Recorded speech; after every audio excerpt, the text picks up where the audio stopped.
South beat நேயர்களுக்கு வணக்கம். இந்த நேர்காணலில் நாம் சந்திப்பவர் திராவிட வெற்றிக் கழகத்தின் முதன்மை செயலாளர் திரு மல்லம் பஷீர் அவர்கள். வணக்கம். வணக்கம். உங்ககிட்ட 2 விஷயங்கள குறித்து பேசணும். முதலாவது உதயநிதியினுடைய கைது. அது குறித்து ஜூனியர் விகடன்ல ஒரு ரேப்பர் அவங்க போட்டிருக்காங்க. அது கைது நாடகத்தினுடைய பின்னணி என்ன? அப்படின்னு தலைப்புல அவங்க சில விஷயங்கள் சொல்லியிருக்காங்க. அது நிறைய கதைகள் அதுல இருக்கிறத பார்க்க முடியுது. சில நரேஷன்ஸ் எல்லாம் சொல்றாங்க. அடுத்ததாக டீலிமிட்டேஷன் குறித்து விவகாரம். அது முதலமைச்சர் தலைமையில எம்பிக்கள் கலந்து கொண்ட அந்த கூட்டம். அதையும் கேட்கணும். முதலாவதாக இந்த உதயநிதியினுடைய கைது. அதுல ஜூனியர் விகடன்ல நிறைய விஷயங்கள சொல்றாங்க. அது குறிப்பாக முன்னாள் முதலமைச்சர் மு.க. ஸ்டாலின் அவர்களுடைய ஸ்டேச்சர நம்ம ஒண்ணும் பண்ண முடியல. கூட்டணி கட்சி தலைவர்களை விட்டுக் கொடுக்காம பேசுறாங்க சில விஷயங்கள்ல. முதலமைச்சர் ஸ்டாலின் அவர்களை விட்டுக் கொடுக்காம பேசுறாங்க. அப்போ அந்த இடத்துக்கு வேற ஒருவரை நம்ம உருவாக்கணும். அந்த இடத்துக்கு உதயநிதியை கொண்டு வரணும். அப்போ அவரை கைது பண்ணா அவர் எமர்ஜ் ஆவதற்கான ஒரு வாய்ப்பை நம்ம ஏற்படுத்தி கொடுக்கலாம். இன்னொன்னு கனிமொழிக்கும் அந்த வாய்ப்பை கொடுத்துடக்கூடாது அப்படின்னு ஒரு காரணம் அப்படின்னு விஜய் யோசித்ததாக அல்லது தவிக அரசு யோசித்ததாக சொல்லப்படுது. குறிப்பாக முதலமைச்சருக்கு இந்த கைதின் நடவடிக்கையின் மூலமாக ஒரு அவமானம் தான் ஏற்பட்டிருக்கு. ஏன்னா தஞ்சாவூருக்குள்ளேயே கூட்டிட்டு போக முடியாம செங்கிப்பட்டி காவல் நிலையத்திலே வைத்து விசாரணை முடிச்சு அனுப்பிட்டோம். ஒரு கைது பண்ணி சம்பந்தப்பட்ட காவல் நிலையத்துக்கு கூட கூட்டிட்டு போக முடியாத நிலைமை ஏற்பட்டிருக்கு. இது முதலமைச்சருக்கான ஒரு அவமானம் அப்படின்னு அவங்க அந்த கட்டுரையில சொல்றாங்க. ஆனால் உண்மையான காரணம் என்னவாக இருக்கும்? நீங்க எப்படி அதை பார்க்கிறீங்க? ஜூனியர் விகடன் முழுக்க முழுக்க பொய்யை பரப்பி இந்த கட்டுரையை தீட்டி இருக்கிறார்கள் என்பதுதான் என்னுடைய அழுத்தமான கருத்து. அதாவது விஜய் செட் பண்றாராம். எப்படி செட் பண்றாராம்? ஸ்டாலினுடைய ஸ்டேச்சரை உடைக்க முடியாது. அதனால அந்த இடத்துக்கு உதயநிதி ஸ்டாலினை கொண்டு வந்துட்டா உதயநிதி ஸ்டாலின் விசஸ் விஜய்னு அரசியல் இருக்கும். உதயநிதி ஸ்டாலினை ரொம்ப இலகுவாக கையாளலாம் அப்படின்னு விஜய் யோசிச்சு முடிவெடுத்திருக்கிறாரு. முதல்ல விஜய் யோசிச்சாருன்றதே பொய். விஜய் யோசிக்க முடியுமா? யோசிக்கிற நிலையில தான் விஜய் இருக்காரா அப்படின்னா, நேற்றைக்கு கூட சட்டப்பேரவையில பாருங்களேன், அவர் உட்கார்ந்து இருக்கிற காட்சி நான் கிரிட்டிசைஸ் பண்ண விரும்பல. பேரவை என்பது எத்தகைய மாண்புக்குரியது. அங்கே எதிர்க்கட்சி தலைவர் கேள்வியை எழுப்புகிறார். அங்கே இவர் என்ன பேசுகிறார், எப்படி நடந்து கொள்கிறார் என்பதை பாருங்கள். அவரால் யோசிக்க முடியுமா முடியாதா என்பதை நீங்கள் உணர்ந்து கொள்ள முடியும். ஒரு மனநலம் பாதிக்கப்பட்ட நபர் மருத்துவமனையிலே சிகிச்சையில் இருந்தால் எப்படி உட்கார்ந்திருப்பாரோ அந்த நிலையிலே தான் உட்கார்ந்து இருக்கிறார் விஜய். அவரால் எல்லாம் அப்படி யோசித்து ஒரு வியூகத்தை வகுக்கிற அளவுக்கெல்லாம் விஜயால் ஒரு விஷயத்தை செய்ய முடியும் என்று நான் உறுதியாக நம்பவில்லை. அப்படி ஒன்று நடைபெறாது. இன்னொரு பக்கம் இப்படி வாங்க, விஜய் யாரு சார்? உதயநிதி ஸ்டாலினை தனக்கு எதிரான அரசியல் காலமே கணக்கிட்டு வழங்கி இருக்கிறது உதயநிதி ஸ்டாலினை எதிர்கட்சி தலைவர்னு இல்லையா? நீங்க என்ன விஜய் முடிவெடுத்து உதயநிதி ஸ்டாலினை எதிர் துருவத்துல நிறுத்துறாருன்னு கட்டுரை திட்டுறதுக்கு அப்படி ஒரு தேவையே இங்க எழல. ஆல்ரெடி அது உருவாயிடுச்சு. இப்பவே அரசியல்ல எப்படின்னா வழிகாட்டுகிற தலைவராக, திசை காட்டுகிற தலைவராக அண்ணன் மு.க. ஸ்டாலின் இருக்கிறார். வழி நடத்துகிற தலைவராக யார் இருக்கிறான்னு கேட்டா உதயநிதி ஸ்டாலின் தான் இருக்காரு. இந்த கைது நடவடிக்கை என்பதே சாட்சி. நான் இன்னொன்னு சொல்லட்டுமா? நீங்க அண்ணன் ஸ்டாலினை கூட எதிர்கொள்ள முடியும். ஆனால் உதயநிதி ஸ்டாலினை தான் எதிர்கொள்வதில் உங்களுக்கு சிரமம் இருக்கும். ஒருவேளை விஜய் அப்படி யோசிச்சாரு அப்படின்னு அந்த ஜூனியர் விகடன் கட்டுரை சொல்லுது இல்லையா? அப்படி யோசித்திருப்பாரே ஆனால் 99.9% சொல்ல மாட்டேன், 100% அதுக்கு வாய்ப்பே இல்லை. இதையும் மீறி ஏதாவது ஒரு மிராக்கிள் நடந்து விஜய்க்கு ஒரு அரசியல் யோசனைன்னு ஒண்ணு வந்துருச்சுன்னா என்ன சார் அப்படின்னு கேட்பீங்கல்ல. அப்படி வந்திருந்தால் அது தவறான யோசனை என்று நான் சொல்கிறேன். ஏன்னு கேளுங்களேன், ரொம்ப பிளெக்சிபிலிட்டியா போகக்கூடிய தலைவராக உதயநிதி ஸ்டாலின் இருக்கிறார். கூட்டணி கட்சி தலைவர்கள் அண்ணன் ஸ்டாலினிடத்திலே பேசுவதை விட, அண்ணன் ஸ்டாலினிடத்திலே அணுகுவதை விட உதயநிதி ஸ்டாலினிடத்திலே இன்னும் கூடுதலாக எளிமையான அணுகுமுறையை கையாள முடிகிறது. நான் ரொம்ப முக்கியமான ஒரு செய்தியை சொல்றேன். அடிக்கடி என்னுடைய நேர்காணல்களை அவர் பார்ப்பார் என்று நிறைய பேர் சொல்லுவாங்க. உதய் உங்க நேர்காணல் பார்ப்பார் சார், உங்களை பத்தி விசாரிப்பார் சார்னு நண்பர்கள் சொல்லுவாங்க. திடீரென ஒரு நாள் அழைத்தார். ரொம்ப பிரமாதமா இருக்கு உங்க நேர்காணல், வச்சு விளாசுகிறீங்களே, வாழ்த்துக்கள் வாழ்த்துக்கள் அப்படின்னார். ரொம்ப இயல்பான மொழியில, ஒரு ஃப்ரெண்டு கிட்ட பேசினா எப்படி பேசுவோமோ அந்த மாதிரியான ஒரு மொழியிலேயே பேசினார். இது முதலில் அவர் என்னிடத்திலே பேசியது. அதன் பிறகு இந்த உலக பொறியாளர்கள் எல்லாம் சேர்ந்து ஒரு நிகழ்வை முன்னெடுத்தார்கள். அந்த நிகழ்வு நந்தனத்திலே நடைபெற்றது, ட்ரேட் சென்டர்ல. நான் ஒரு 6வது வரிசையில் உட்கார்ந்து இருக்கிறேன். அந்த நிகழ்ச்சியினுடைய சிறப்பு விருந்தினர் உதய். மேடைக்கு ஏறினார். அவர் துணை முதலமைச்சர். அருகிலே அண்ணன் அன்பில் மகேஷ் இருக்கிறார், அண்ணன் எஸ். எஸ். சிவசங்கர் இருக்கிறார். மேடையில் இருந்தவரை என்னை பார்த்துவிட்டு கண்ணசைவிலேயே எப்படி இருக்கிறீர்கள், எப்போது வந்தீர்கள் என்று கேட்டார். அவ்வளவு பேர் உட்கார்ந்து இருக்கிறார். என்னுடைய பக்கத்துல இருந்த நண்பர் சரவணன் இடத்துல கேட்டார், யார்கிட்ட பேசுறாரு டிசிஎம்னாரு. என்கிட்டதாங்க பேசினாரு அப்படின்னு சொன்னேன்.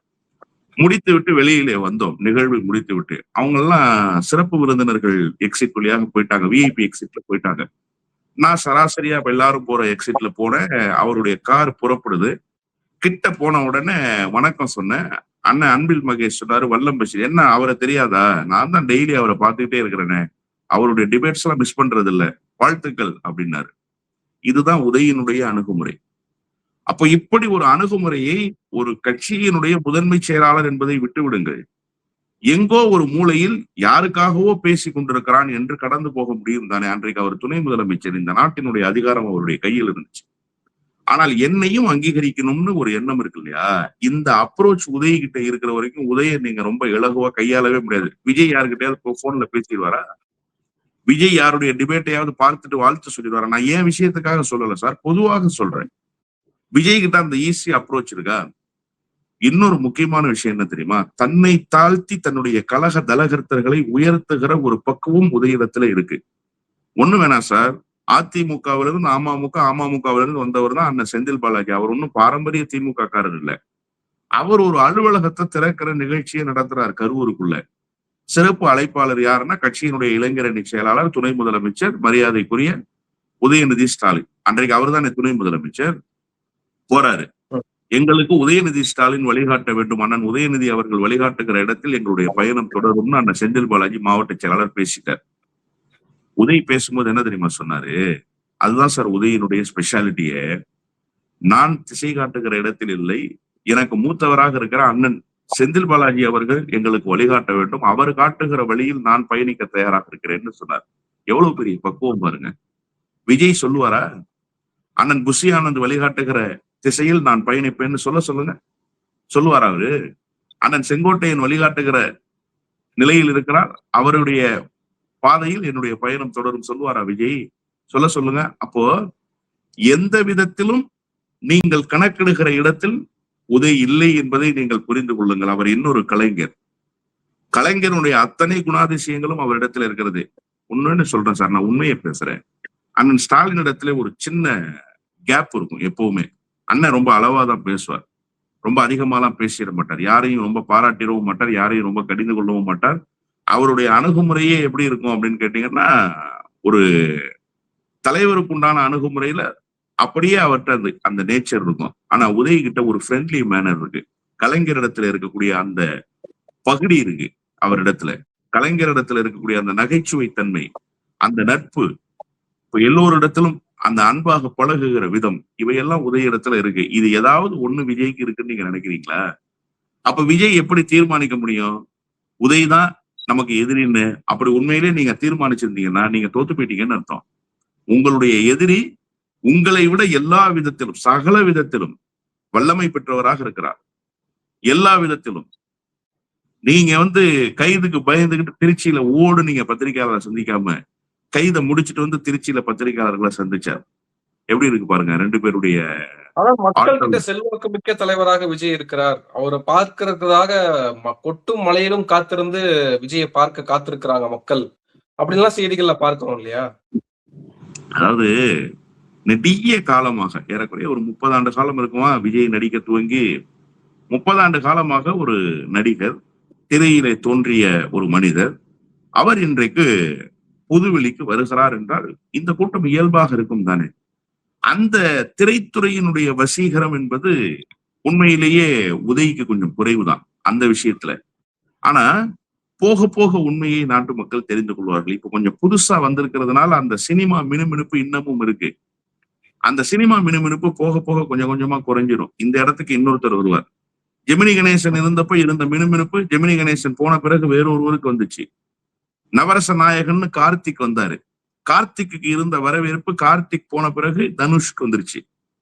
இப்படித்தான் காலம் ஒவ்வொருவரையாக இதை விட பெரிய வரவேற்பு விஜய் சேதுபதிக்கு இருக்கு, நீங்க மறந்துடக்கூடாது. இதை விட பெரிய வரவேற்பு சிம்புவுக்கு இருக்கு, நீங்க மறந்துடக்கூடாது. அவங்க எல்லாம் இன்னும் வீதிக்கு வரல. அவங்க எல்லாம் வீதிக்கு வந்தாங்கன்னா இதை விட பெரிய கூட்டம் கூடும், இதை விட பெரிய ஆரவாரம் இருக்கும். ஏன்னா அவர்களும் நெடுங்காலமாக திரையிலே உச்ச நட்சத்திரங்களாக ஜொலிப்பவர்கள் தான். ரொம்ப போவாதீங்க.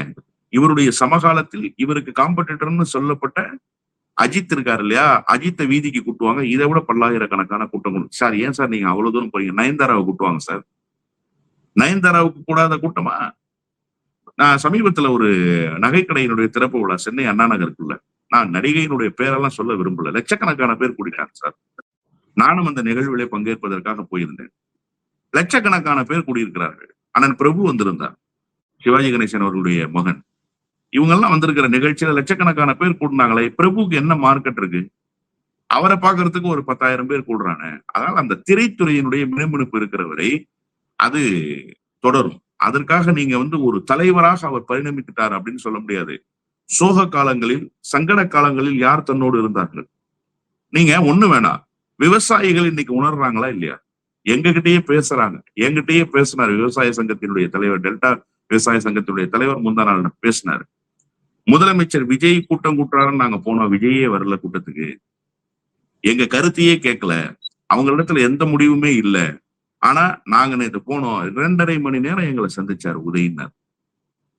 அப்போ யார் மக்களினுடைய துயர் துடைக்கிறார்கள்னு மக்கள் ஒரு கணக்குக்கு வந்துருவாங்கல்ல, ஒரு எண்ணத்துக்கு வர்றாங்கல்ல, அந்த இடத்துல உதய் முந்தி நிற்பாருன்னு நான் சொல்றேன். இந்த ஜூனியர் விகடன் கட்டுரையே ஒரு பொய்யான கட்டுரை சார். அது என்னன்னா உதயை குறைத்து மதிப்பிடுகிற கட்டுரை. உதயனுடைய புகழை தாழ்த்தி விட வேண்டும் என்று நினைக்கக்கூடிய ஒரு கட்டுரை. ஏதோ விஜய் பெரிய வியூகத்தை தமிழ்நாட்டில் ஒரு புண்ணாக்கு வியூகத்தையும் விஜய் வகுக்கல. இது சும்மா வரிக்கு வரி பொய்யை சொல்லி கொடுத்து விஜயனுடைய இடத்துல இருந்து பார்த்தா சட்டமன்றத்துல எல்லாத்தையுமே அவங்க ஒரு சினிமா ரீதியான அடக்குமுறை அங்க இருக்கு. அப்போ எங்கப்பா அப்பாவா காணோன்ற இடத்துல இன்னைக்கு என்னப்பா பையனையும் காணோமா அப்படின்னு அவங்க சொல்ல நினைத்தது அது முறியடிக்கப்பட்டிருன்னு எடுத்துக்கலாமா? அவங்களுடைய வேகத்திலேயே அது கொஞ்சம் இல்ல சார், அதைத்தான் செய்ய முடியலையே. நீங்க மிகப்பெரிய தவறை இந்த அரசு செய்துட்டுதா இல்லையா?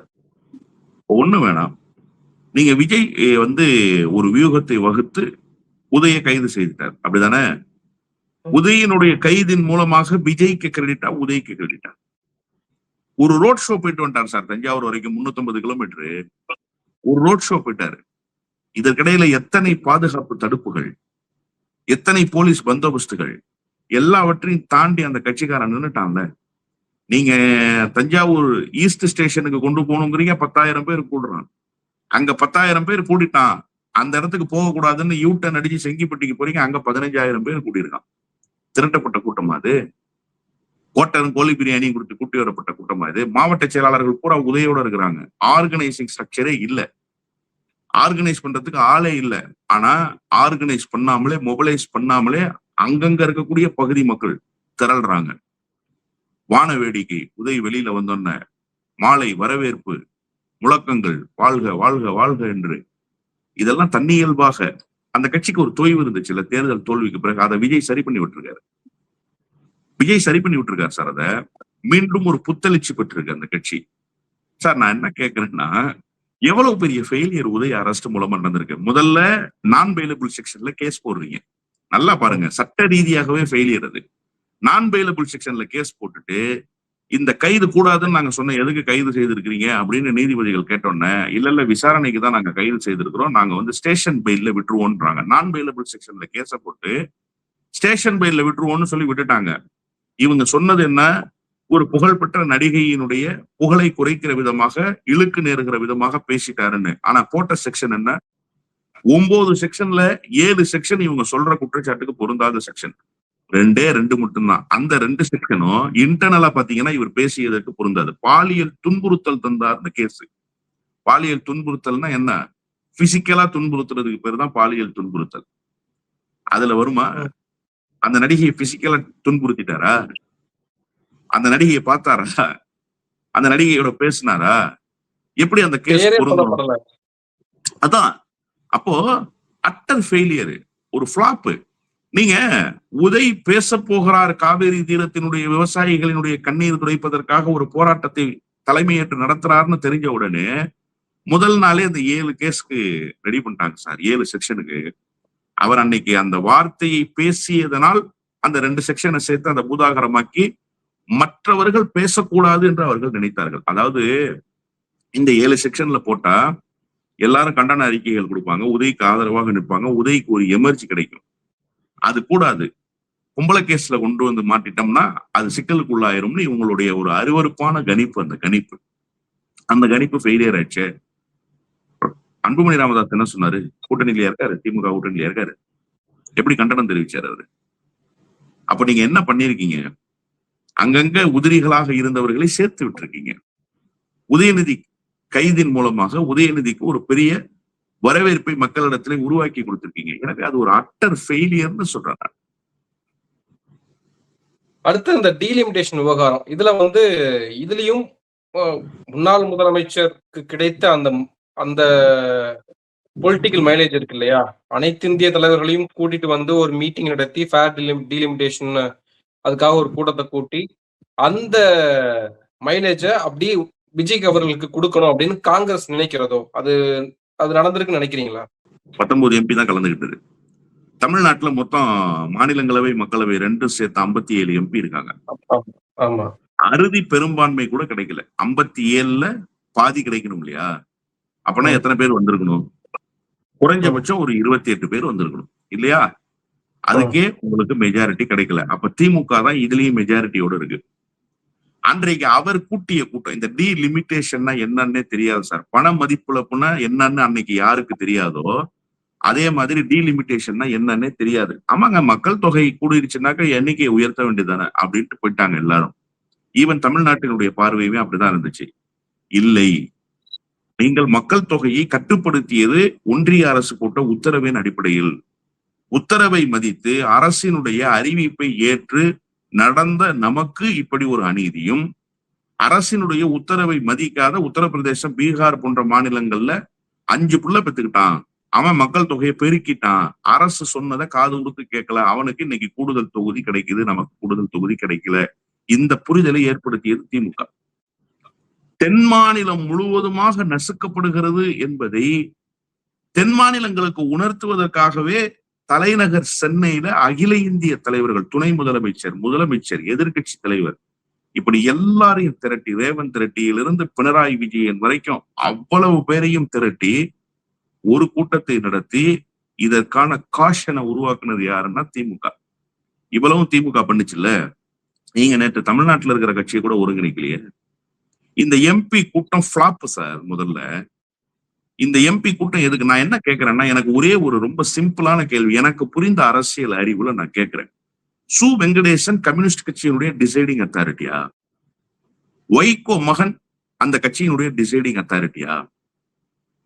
அண்ணன் திருமா மட்டும்தான் அங்க டிசைடிங் அத்தாரிட்டி. ஏன்னா அவர் மட்டும்தான் பார்ட்டி லீடர். மீதி எல்லாரும் அந்த கட்சியினுடைய நாடாளுமன்ற. இவர்கள் எப்படி முடிவெடுக்க முடியும்? இவர்களை அழைத்து நீங்கள் ஆலோசனை செய்தால் எப்படி அடுத்த கட்டத்துக்கு நகர முடியும்? இது ஒரு ஐவாஷ், இது ஒரு கண்துடைப்பு நாடகம், அவ்வளவுதான். ஏன்டா அனைத்து கட்சி கூட்டத்தை கூட்டல அப்படின்னு கேட்டா, நீங்க இந்த கூட்டத்துக்கு வந்து அனைத்து கட்சி கூட்டத்தை கூட்டுங்கன்னு சொல்லுங்கிறாரு மாணிக்கம் தாக்கூர். எப்படிப்பட்ட புத்திசாலி பாருங்க அவரு. இந்த கூட்டத்துக்கு வாங்க, வந்துட்டு அனைத்து கட்சி கூட்டத்தை கூட்டுங்கன்னு இந்த கூட்டத்துல. ஏன்பா சட்டப்பேரவையிலே பேசிட்டமே, எதிர்கட்சி தலைவர் ரொம்ப அழுத்தமா கேட்கிறாரு. டி.கே. சிவகுமாரை போய் சந்திக்க போறதா வேளாண் துறை அமைச்சர் மாண்புமிகு வினோத் சொல்றாரு. சந்திக்க மாட்டாருன்னு பள்ளிக்கல்வித்துறை அமைச்சர் ராஜ்மோகன் சொல்றாரு. சந்திக்கிறாரா சந்திக்கலையான்னு தெரியல. நாங்கள்லாம் சந்திக்க கூடாதுன்னு சொல்றோம். திடீர்னு டி.கே. சிவகுமார் இங்க வராதீங்கிறாரு. உங்களோட நிலைப்பாடு என்ன சொல்லுங்கன்னு கேட்கிறாரு. முதலமைச்சர் பதில் சொன்னாரா? அனைத்து கட்சி கூட்டத்தை கூப்பிடுறீங்களான்னு கேட்கிறாரு. நான் போலாம் நினைச்சேன், என்னுடைய முடிவுதான், நான் தான் கேட்டேன் அப்படின்னு சொன்னார் இல்லையா சட்டமன்றத்துல? இல்ல, நான் என்ன கேட்கிறேன், அவர் வரவேணான்னு சொன்னார்ல, நீங்க எதுக்கு அப்படியே அமைதி ஆயிட்டீங்க? நீங்க என்ன பிச்சை கேட்கவா போனீங்க? சார் நீங்க எனக்கு பணம் கொடுக்கணும் சார், நான் இப்படி வச்சுக்கிறேன். நீங்க எனக்கு பணம் கொடுக்கணும், நான் உங்கள்கிட்ட பணத்தை கேட்கிறேன், எனக்கு ரொம்ப கஷ்டமா இருக்கு, கொடுக்க மாட்டேன்னு சொல்லிட்டு நீங்க ரொம்ப செல்வ செழிப்பா இருக்கீங்க. நான் உங்களை நேர்ல வந்து சந்திக்கிறேன்னு சொல்றேன். நீங்க சொல்றீங்க இல்ல இல்ல வராதீங்கன்னு சொல்றீங்க. அப்படியா? பாலாஜி வரவேணான்னு சொல்லிட்டாரு, அதனால நான் போகல, சந்திக்க திட்டமிட்டு இருந்தேன்னு சொல்லிட்டு இருந்துருவேன். நான் என் காசை கேட்காம உங்க சட்டையை வந்து உழுக்க மாட்டேன் நானு. அப்படித்தானே இது மாநிலத்தினுடைய உரிமை சார்ந்து. அதாவது லோயர் பெல்ட்ல இருக்கிறவனுக்கு தான் கூடுதல் உரிமைன்றது உலக நியதி. கடைமடையில் இருப்பவனுக்கு தான் அந்த பாசன நீர் சொந்தம். அவன் தான் முதல் உரிமைதாரர். இத சட்ட ரீதியா நிறைவேற்றி இருக்கிறோம், நிலைநாட்டி இருக்கிறோம் தீர்ப்பின் மூலமாக. காவிரி நடுவர் மன்றத்தினுடைய தீர்ப்பு அரசிதழ்ல கெசட்ல ஏத்திட்டோம். ஆனாலும் கர்நாடகத்துக்காரன் தண்ணி தர முடியாதுன்னு சொல்றான். இதற்கு ஒரு மாநில முதலமைச்சர் அறச்சீற்றம் கொள்ளணுமா வேணாமா? கொந்தளித்து எழணுமா வேணாமா? பேச்சுவார்த்தையின் மூலமாக தீர்க்க முடியுமா? நான் பார்த்தேன் 2 நாடுகளுக்கு 50 இடையான ஆண்டு பிரச்சனையை கூட காலமாக பேச்சுவார்த்தையின் பேச்சுவார்த்தையின் மூலமாக மூலமாக தீர்த்திருக்காங்க. முடியல சார். 50 வருஷமா முடியல பேச்சுவார்த்தையின் மூலமா. நீங்க என்ன கிழிச்சிட போறீங்கன்னு கேட்கிறேன் நான். எஸ்ஆர் பொம்மை தெரியுமா உங்களுக்கு? கலைஞர் தெரியுமா உங்களுக்கு? தேவகவுடா தெரியுமா? குமாரசாமி யாருன்னு தெரியுமா? எஸ்.எம். கிருஷ்ணான்னு ஒருத்தர் இருந்தார், உங்களுக்கு தெரியுமா? இதே இன்றைக்கு காங்கிரஸ் கட்சியுடைய அகில இந்திய தலைவராக இருக்கிற மல்லிகார்ஜுன கார்கே அன்னைக்கு என்ன ஸ்டாண்ட் எடுத்திருந்தார் உங்களுக்கு தெரியுமா? அன்னைக்கு அவர் கர்நாடகத்தினுடைய அமைச்சர், தெரியுமா உங்களுக்கு? சித்தராமையா என்ன ஸ்டாண்டுன்னு உங்களுக்கு தெரியுமா? டி.கே. சிவகுமார் எதுக்காக நடைபயணம் போனார் தெரியுமா உங்களுக்கு? மேகதாட்டுவினுடைய அணையை கட்டியே தீருவேன் என்பதற்காக ஒரு நடைபயணம் போனவர் சார். இன்னைக்கு உங்க முதலமைச்சர் உட்கார்ந்துருக்கார் சார். எப்படி சார் பேச்சுவார்த்தையில நீங்க தீர்வு காணுவீங்க? என்ன சார் சொல்றீங்க நீங்க? யாரை ஏமாத்துறீங்க? யாரை ஏமாத்துறீங்க?